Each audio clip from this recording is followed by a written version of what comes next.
Hello everyone, welcome back to our channel. So today in this video I'm going to quickly talk about how to get 1099 from Facebook. So if you're looking for this tax report from Facebook for if you're a marketplace seller or if you've done business through, if you've earned through Facebook, so what we can do, if you go through your Facebook manager suite, like you won't be able to really find this 1099 report here. So what happens is that usually this will be sent to you, like usually PayPal, because PayPal is the payment processor for any sales and payments on Facebook. So what happens is that PayPal will mail you the 1099 form for all the gross sales of you have done to the address that you have provided on Facebook and PayPal. So whatever to the physical address you have provided, and it will be mailed to you.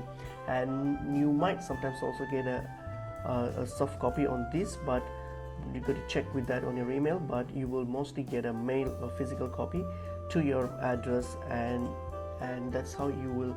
That's only if you're eligible for this. So if you are eligible for it, then it will be sent to you from PayPal. So it isn't really going to be from Facebook. It will be sent from PayPal. So that's pretty much it is. You don't really have to do anything. It will be sent to you to your address, and that's pretty much it is. Hope this information was helpful. I'll see you in another video. Thank you.